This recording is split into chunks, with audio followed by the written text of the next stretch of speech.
So let us wait for 1 more minute and then we will start.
So round robin algorithm last time कर रहे थे हम.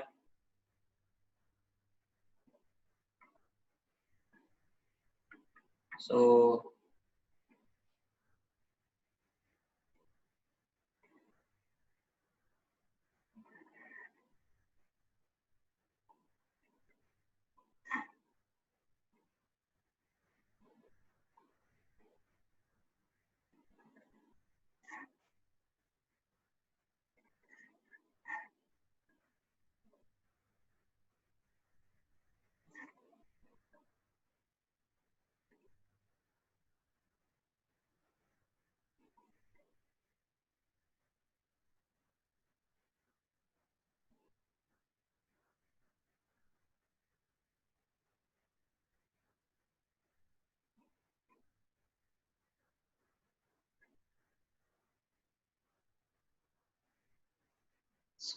Suppose करो आपके पास ये इनपुट डेटा है और आपके पास टाइम क्वांटम दिया हुआ है.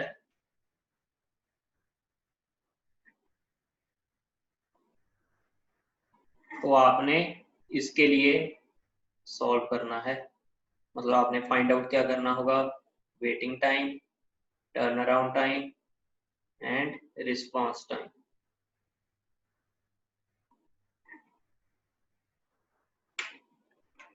तो पहले सभी अटेम्प्ट करके देख सकते हो.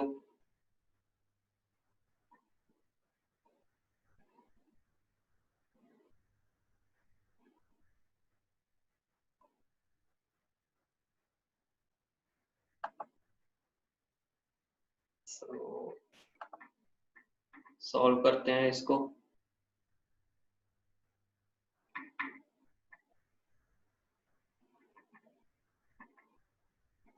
एट टाइम इंटरवल 0 आपके पास सिर्फ एक ही प्रोसेस रेडी क्यू में है, दैट इज P1.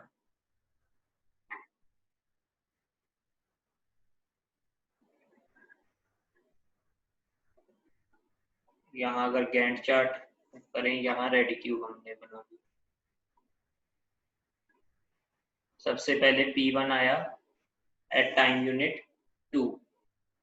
तो 0 से 2 तक, sorry at time unit 0 P1 चलेगा.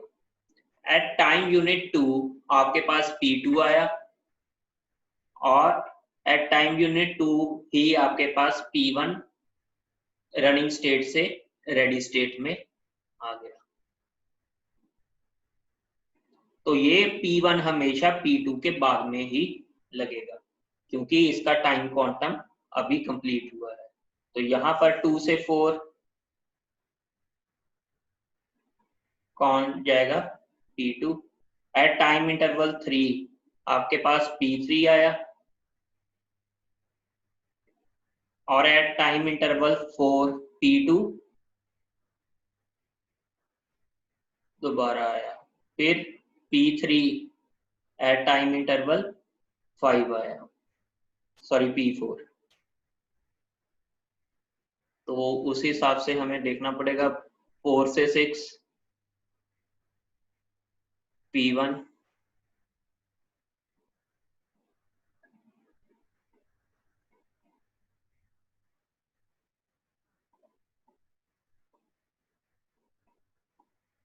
ठीक है. और फिर 6 से 8 P3, 6 से 8 P3, तो P3 अभी इसका रिमेनिंग कितना रह गया है 2, P2 एक ही बार हुआ, इसका रिमेनिंग 3,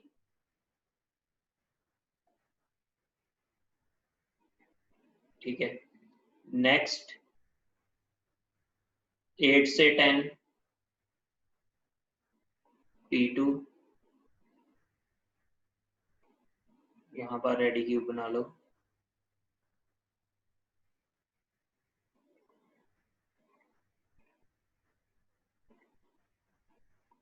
और इसका रिमेनिंग कितना रह गया 1।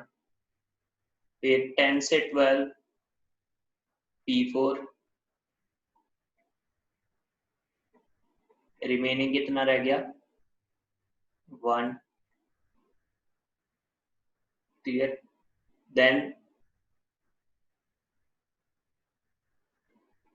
यहाँ पर P4 आ जाएगा, देन P1 12 से 14 P1, इसका जो भी टाइम्स था वो सारा खत्म हो गया, तो ये दोबारा से रेडी क्यू में नहीं जाएगा, ये प्रोसेस तो टर्मिनेट हो गया। देन P3,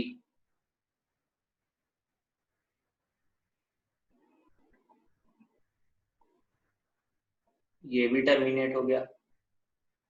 देन 16 से 17 जाएगा, ये देखो एक ही यूनिट पेंडिंग था, तो P2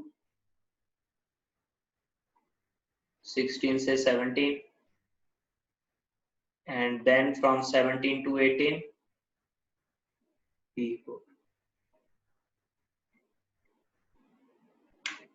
Yes, any doubt you can ask in chat.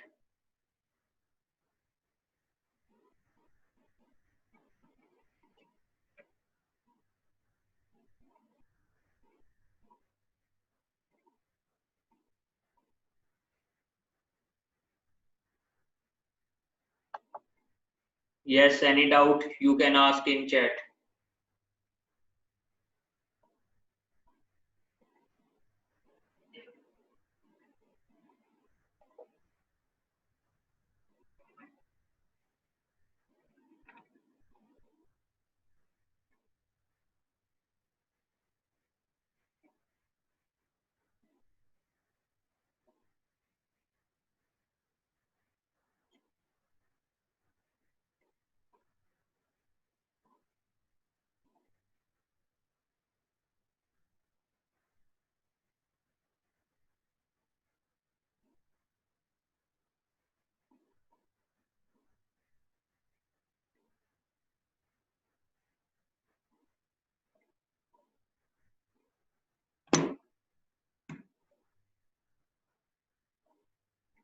Process खत्म होने के बाद रेडी क्यू का ऑर्डर समझ में नहीं आया।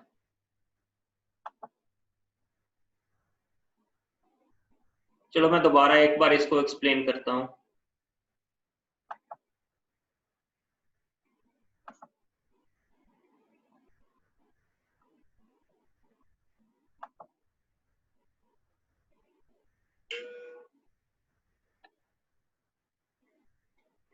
एट टाइम इंटरवल 0 आपके पास सिर्फ P1 रेडी क्यू में था, तो आपने उसको शेड्यूल किया 0 से 2 तक, रिमेनिंग टाइम कितना रह गया 4। At time interval 2 P2 ready queue में आ गया, और एट टाइम इंटरवल 2 P1 भी रेडी क्यू में दोबारा गया, ठीक है। तो यहाँ पे P2 आया, यहाँ पे P1, 2 से 4 तक आपके पास P2 चला, ठीक है, और एट टाइम इंटरवल 3 P3 भी आ गया, क्लियर। और eight time interval 4 P2 execute हो गया और यहाँ पर आ गया। एट टाइम इंटरवल 5 P4 यहाँ पर आ गया। तो रेडी क्यू में तो हमारी यहाँ तक तो क्लियर हो जानी चाहिए सिचुएशन, ठीक है। अब जिस ऑर्डर में ये पड़े हैं उसी ऑर्डर में इसको प्लेस कर रहा हूँ, कहाँ, गैंट चार्ट में। 4 से 6 P1, क्लियर। तो रिमेनिंग टाइम कितना रह गया 2, तो रिमेनिंग टाइम कितना रह गया 2। क्लियर?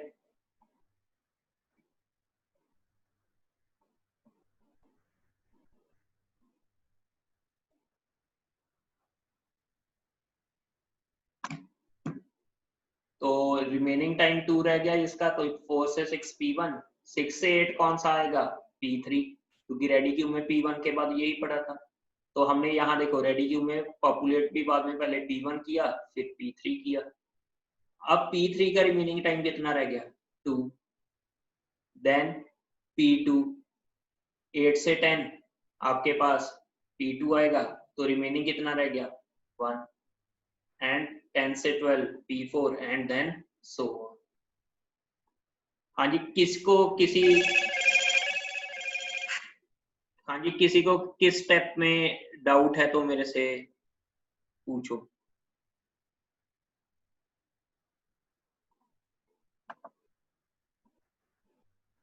P1 एंड P2 देखो ये वैलिड डाउट है। P1 and P2 come at same time, so how to decide which one will come first?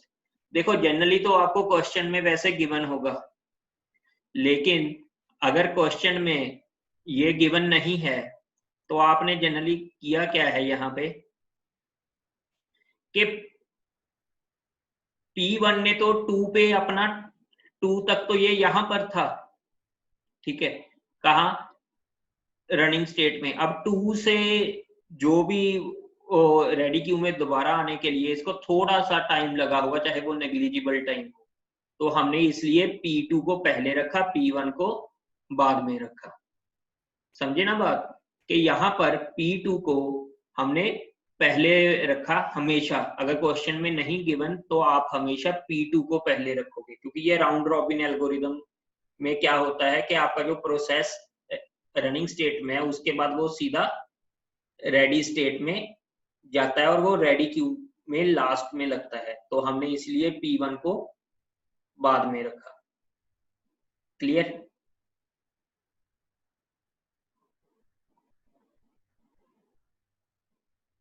हाँ जी, any other doubt? Any other doubt? चलो एक क्वेश्चन देता हूं, इसको आप सभी अटेम्प्ट करो। ठीक है, इसको पहले मैं एक क्वेश्चन देता हूं, 5 मिनट्स में आप अटेम्प्ट करो उसको, फिर बाद में हम उसको सॉल्व करते हैं।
तो 5 मिनट्स हैं आपके पास, सभी अपनी रेडी क्यू और इसका गैंट चार्ट ड्रॉ करके रखो।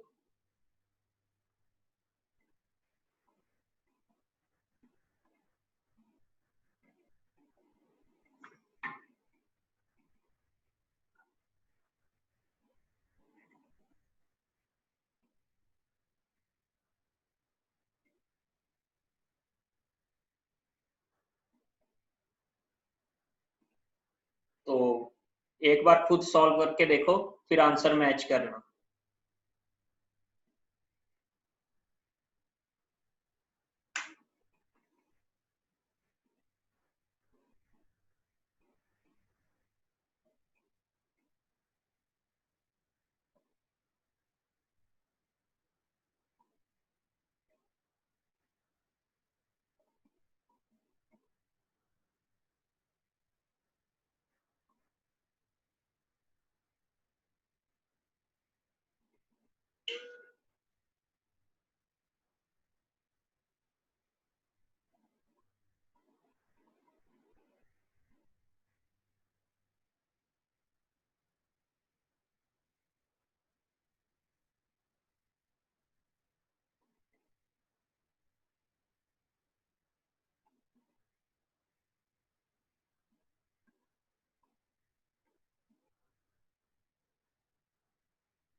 तो प्लीज अपना अपना ये ड्रॉ करके रखो।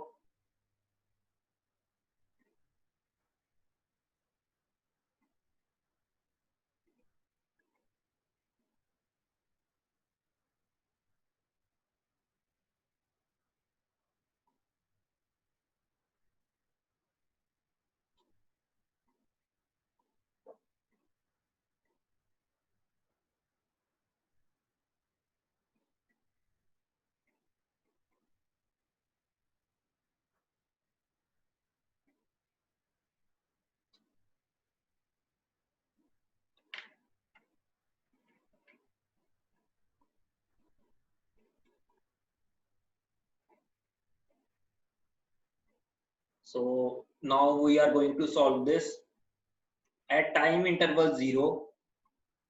आपका रेडी क्यू में आया P1,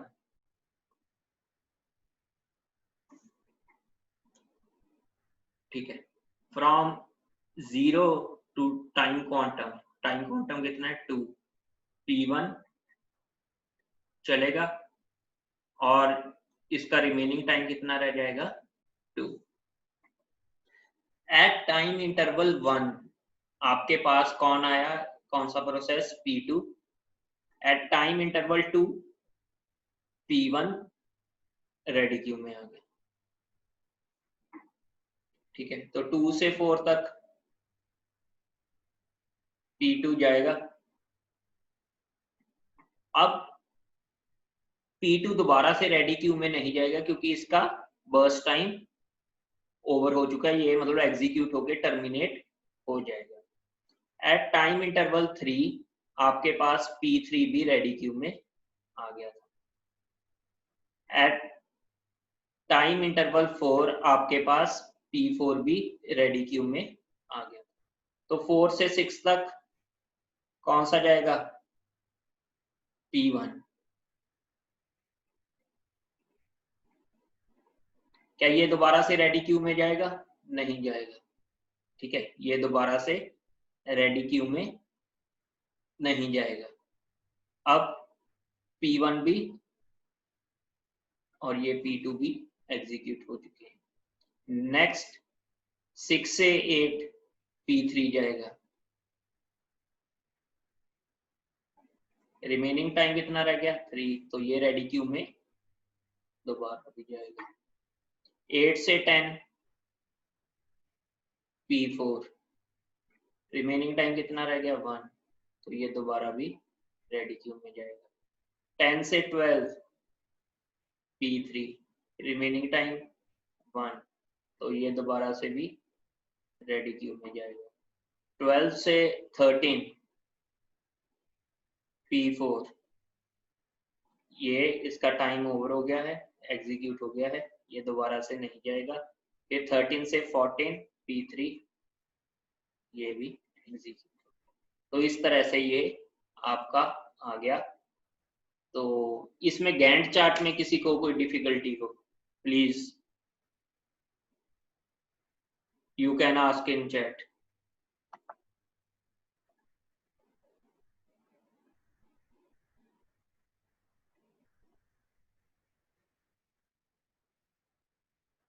हाँ जी, any difficulty in Gantt chart.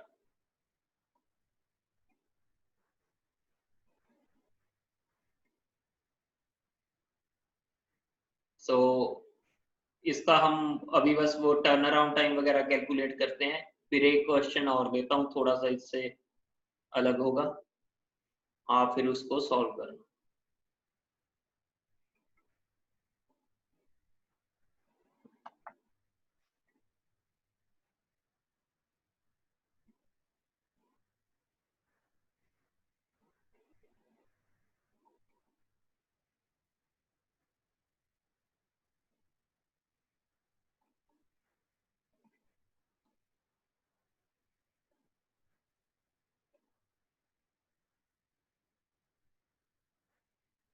तो इसमें आपके पास पहले waiting time, turn around time and response time. P1 यहाँ पर वेटिंग टाइम कितना होगा 0, और यहाँ पर 2, तो वेटिंग टाइम टोटल कितना हुआ 2। टर्न अराउंड टाइम 0 पे आया और 6 पे एग्जीक्यूट हुआ, तो 6। रिस्पॉन्स टाइम विल बी 0, क्योंकि जैसे ही प्रोसेसर मिला तो साथ ही साथ प्रोसेसर मिल गया।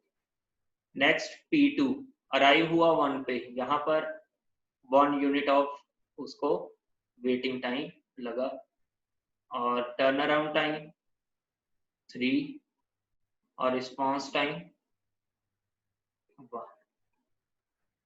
नेक्स्ट P3 3 पे आया और यहाँ पर उसको 3 यूनिट्स ऑफ टाइम, यहाँ पर 2 यूनिट्स ऑफ टाइम, यहाँ पर 1 यूनिट ऑफ टाइम उसको वेट करना पड़ा, तो टोटल 6 यूनिट्स ऑफ टाइम उसको वेट करना पड़ा। 6 पे आया, 14 पे एग्जीक्यूट हुआ, 8 उसका टर्न अराउंड टाइम आया, और 3 पे आया, पहली बार प्रोसेसर का मिला 6 पे, तो 3 उसका रिस्पॉन्स टाइम। P4 4 पे आया, पहली बार प्रोसेसर मिला यहाँ पे, तो 4 यूनिट्स यहाँ पे वेट करना पड़ा, और 2 यूनिट्स यहाँ पे वेट करना पड़ा, तो टोटल 6 यूनिट्स उसको वेट करना पड़ा। 4 पे आया और 13 पे एग्जीक्यूट हुआ, तो 9 टर्न अराउंड टाइम आया, और रिस्पॉन्स टाइम कितना, पहली बार प्रोसेसर 4 पे आया और 8 पे पहली बार प्रोसेसर मिला, तो response time will be 4। Clear? तो एवरेज वेटिंग टाइम कितना होगा 15/4। Turn around time 26/4। Response time 8/4 means 2। Clear? तो इस हिसाब से आपने इसका राउंड रॉबिन को अभी सॉल्व किया है। Clear? P3 turn around time 11। Check करना पड़ेगा मुझे, क्या पता गलती होगी हो।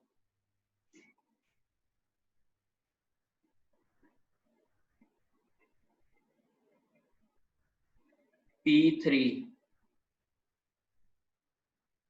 14 पे एग्जीक्यूट हुआ, आया कब था 3 पे, यस टर्न अराउंड टाइम यहाँ पर 11 आएगा, यहाँ पे टर्न अराउंड टाइम 11 आएगा, तो ये कितना बन जाएगा 20, 23, 29/4। क्लियर? सो अब लास्ट क्वेश्चन मैं आपको देता हूं, तो ये फटाफट इसको करते हैं।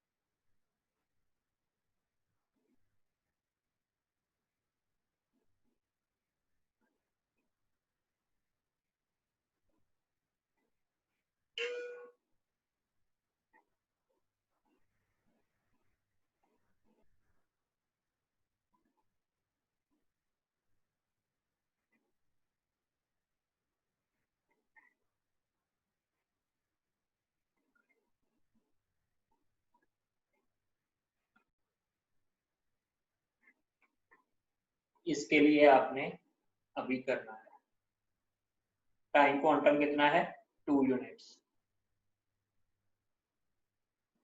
तो रेडी क्यू बना लो,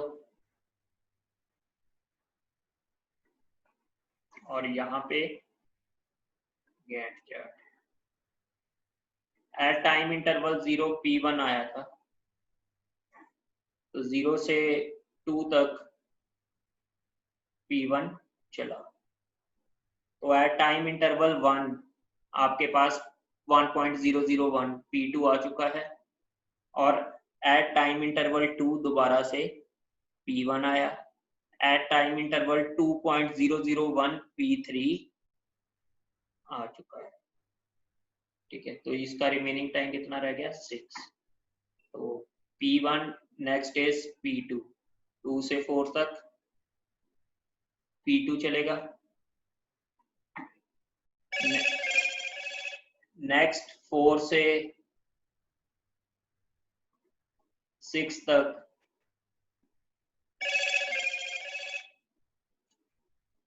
P3 चलेगा। नेक्स्ट 4 से 6 तक सॉरी P1 चलेगा।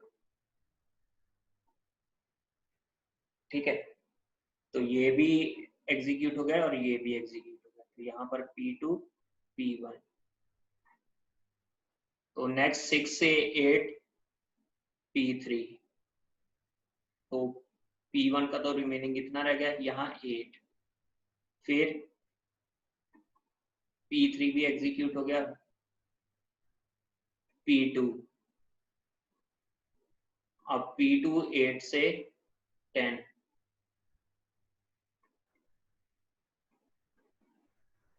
फिर 10 से 12 P1,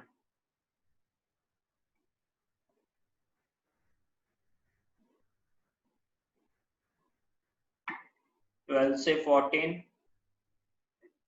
P3,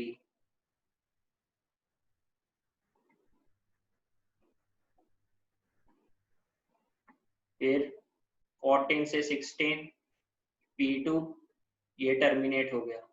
फिर 16 से 18 P1, ये टर्मिनेट हो गया। ठीक है, देन जो 6 यूनिट्स हैं वो P3 के चलेंगे, तो 20, 22, 24, तो P3 P3 P3।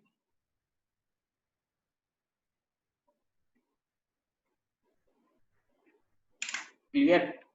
Any doubt? Any doubt?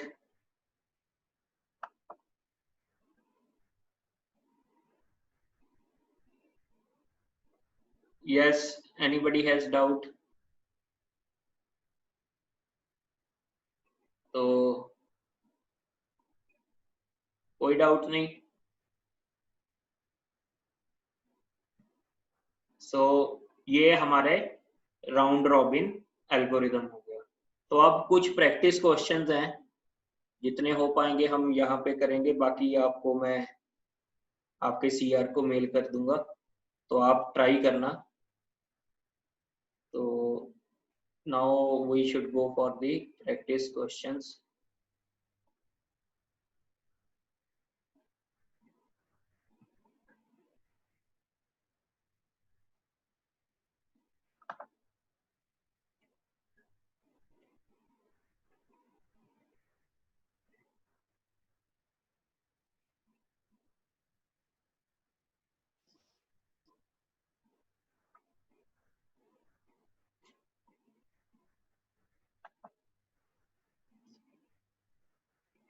Yes, consider three processes, process ID 0, 1, 2 respectively, with the compute time bus 2, 4 and 8 time units. All processes arrive at time 0. Consider the longest remaining time first scheduling algorithm. In longest remaining time first, ties are broken by giving priority to the process with the lowest process ID. The average turnaround time is. अब मैंने answer भी यहाँ लिखा हुआ है, लेकिन आप लोगों ने इसको सॉल्व करना है। अगर किसी को कोई प्रॉब्लम आ रही है तो वो बोलो मेरे को, ठीक है? 3 मिनट्स हैं आपके पास, आप इसको सॉल्व करो।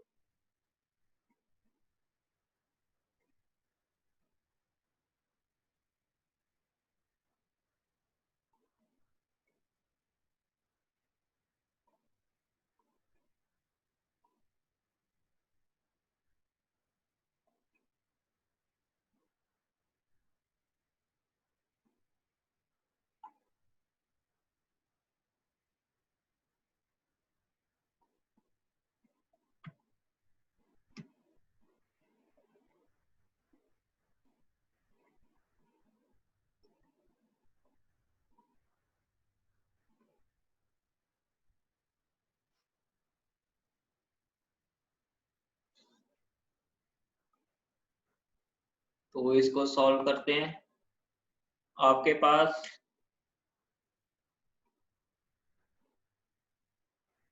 P0, P1, P2 तीन प्रोसेसेस हैं और उनका बर्स्ट टाइम क्या है 248। और शेड्यूल कैसे करना है, longest remaining time first, shortest remaining time नहीं है यहाँ पे, लॉन्गेस्ट रिमेनिंग टाइम है।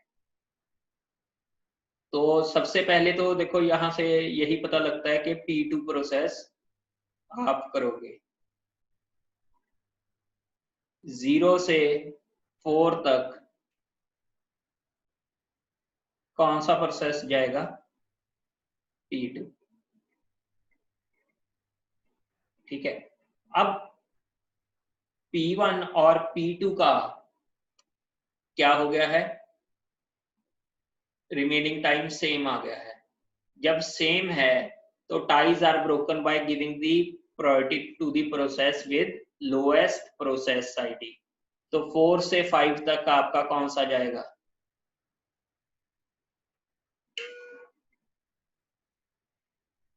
P1। ठीक है, और 5 से 6 P2, 6 से 7 P1, 7 से 8 P2, देन 8 से 9 P0, 9 से 10 P1, 10 से 11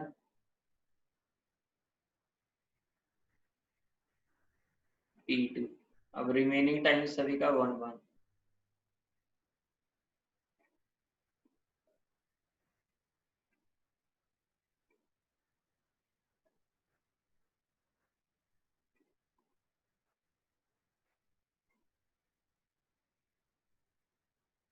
Now turnaround time for P0, 12, P1, 13, P2, 14।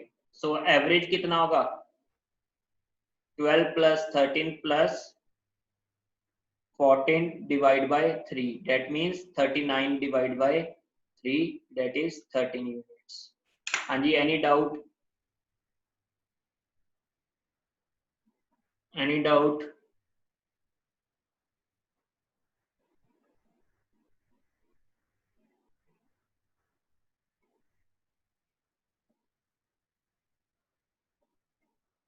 Yes, remaining time तो प्रीम्प्टिव ही होंगे।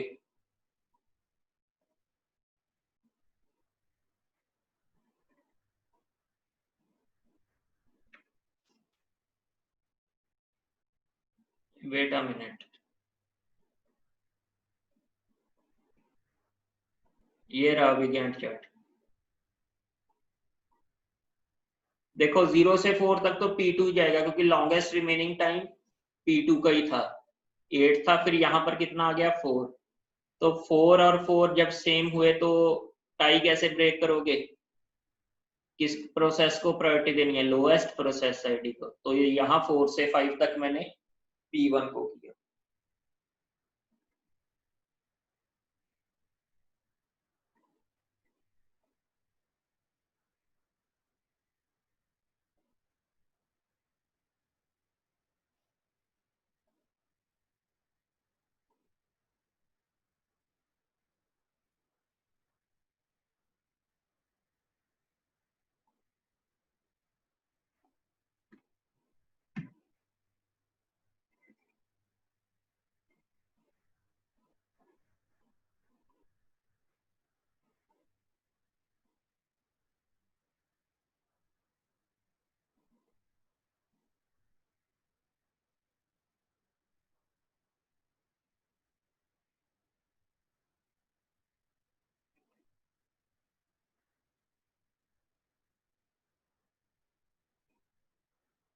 क्लियर,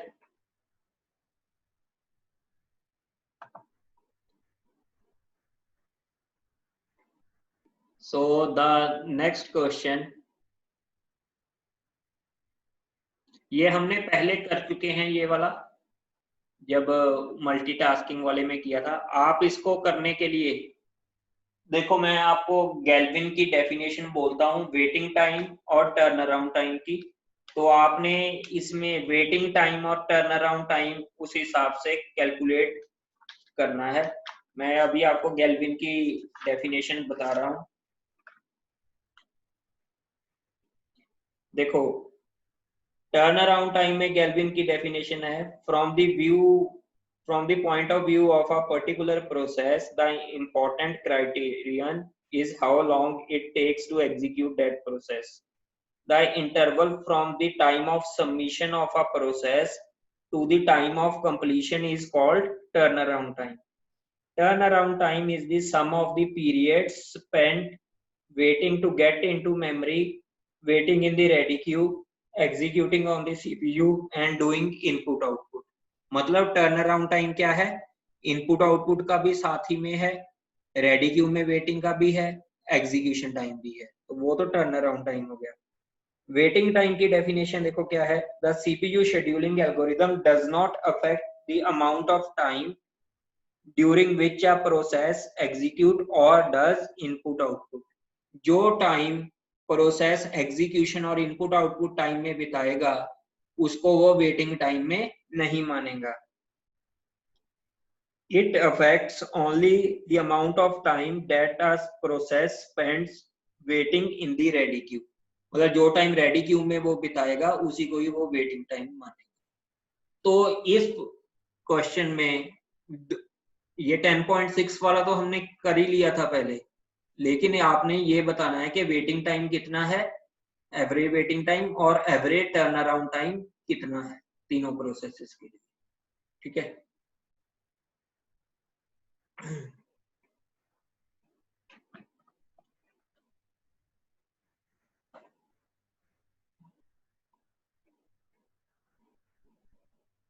तो अगर मुझे इसके लिए देखो, बाकी तो आपको मालूम था इसका,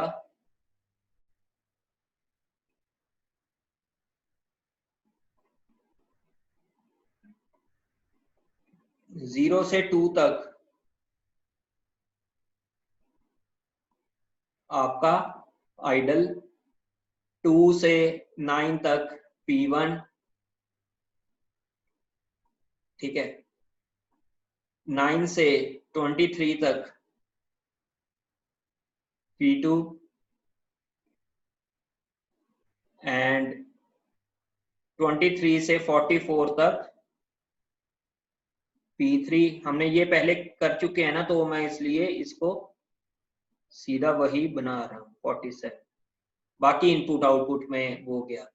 तो वेटिंग टाइम फॉर P1 कितना रहा, वेटिंग टाइम फॉर P1 कितना रहा, ये 0 से 2 तक उसके लिए वेटिंग नहीं था, क्योंकि ये इतना टाइम तो वो किस में बिता रहा था, इनपुट आउटपुट में। तो waiting time for P1 0, waiting time for P2 ये आए तीनों 0 पे, और फर्स्ट 20% इन्होंने इनपुट आउटपुट में बिताया। तो फर्स्ट 20% कितना हुआ इसका, 20 का 20% 4, तो P2 का वेटिंग टाइम कितना होगा 5। ये समझ में आया वेटिंग टाइम फॉर,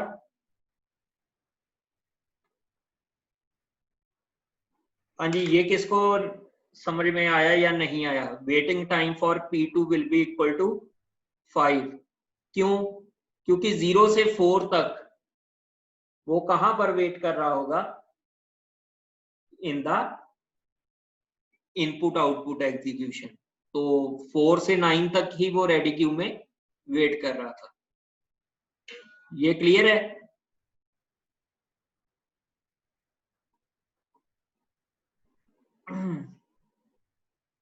देखो समझ में नहीं आया, अगर मैं इसको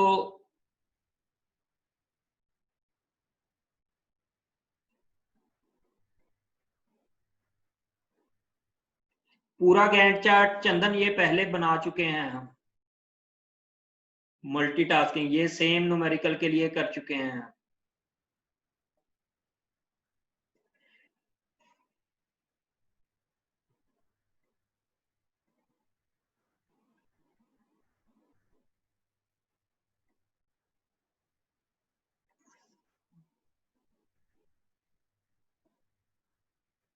ठीक है, ये तो गैंट चार्ट इसके लिए हो गया। अगर मैं इनपुट आउटपुट का निकालूं P1 का, ये इनपुट आउटपुट की अगर बात करूं तो 0 से 2 तक P1 यहां पर रहेगा, और 2 से 9 तक तो वो एग्जीक्यूशन के लिए गया था, और लास्ट का 1 यूनिट 9 से 10 P1 यहां पर रहेगा। नेक्स्ट P2 की बात की जाए, 0 से 4 तक वो कहां पर रहेगा, यहां पर, और 4 से 23 तक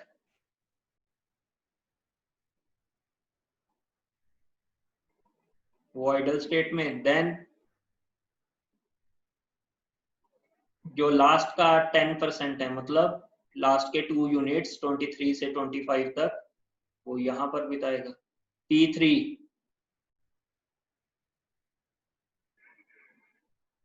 0 से 6 तक, फिर 23 तक ऐसी, सॉरी 44 तक ऐसी जाएगा वो, और 44 से 47 तक P3 ऐसे जाएगा। अब P2 का वेटिंग टाइम हमने बोला है, तो 0 से 4 तक P2 क्या कर रहा था, इनपुट आउटपुट। तो वेट कितनी देर करेगा वो रेडी क्यू में, 4 तक तो वो इनपुट आउटपुट ही कर रहा था, तो 4 से 9 तक वो रेडी क्यू में वेट करेगा।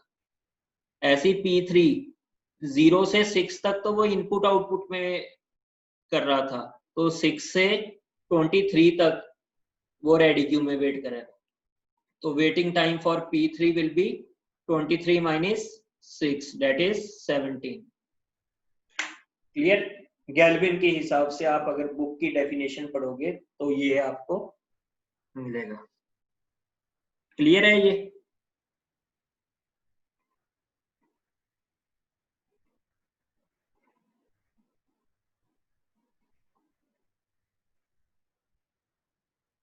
4 से 9 तक आइडल कहाँ होगा, 4 से 9 तक यहाँ गैंट चार्ट देखो, उसको हम आइडल नहीं बोलेंगे ना।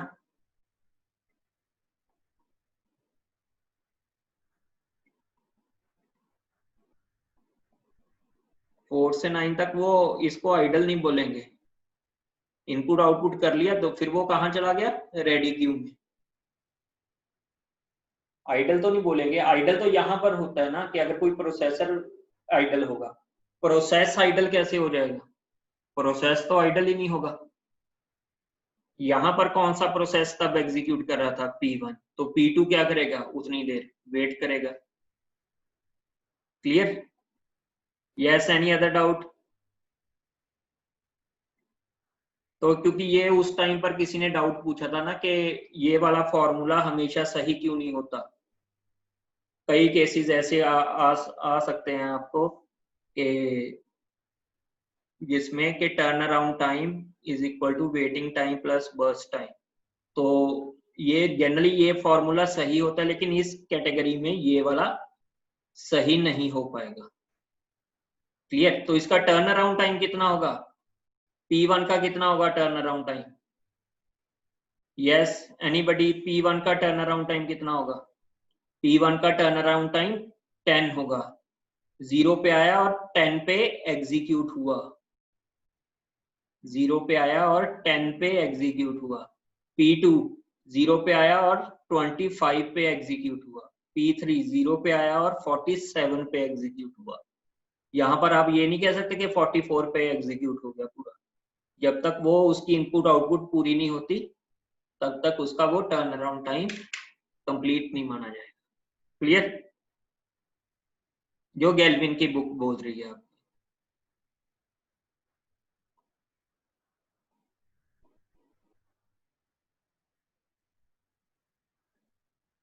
इनपुट आउटपुट आपको तब लेना है, वेटिंग में तो आपको इनपुट आउटपुट लेने की रिक्वायरमेंट ही नहीं है।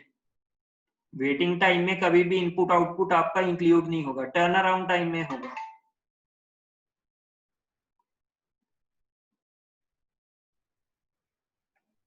वेटिंग टाइम फॉर P2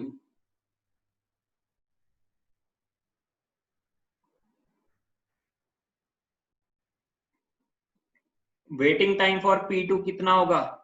0 से 4 तक वो कहाँ कर रहा था? इनपुट आउटपुट में। तो या तब तो वो वेट नहीं कर रहा था, तब तो वो इनपुट आउटपुट प्रोसेसिंग कर रहा था। ठीक है, तो वेट कितनी देर करता रहा वो रेडी क्यू में? 4 से लेके 9 तक।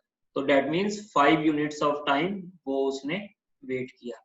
Turn around time for P2 0 पे आया और एग्जीक्यूट कब हुआ?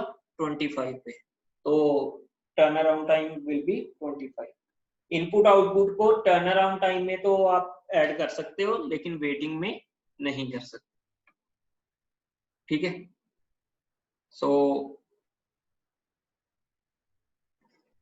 टाइम भी हो गया हमारे पास। तो नेक्स्ट बार फिर हम टर्न अराउंड टाइम में एक बार गैल्विन की बुक पढ़ लो व्योम, आप उसमें आपको एक बार उसको अच्छे से पढ़ लो कि टर्न अराउंड टाइम की डेफिनेशन क्या लिखी हुई है। फिर नेक्स्ट लेक्चर में इसको फिर से एक्सप्लेन कर दूंगा। ठीक है, so now we should end our meeting.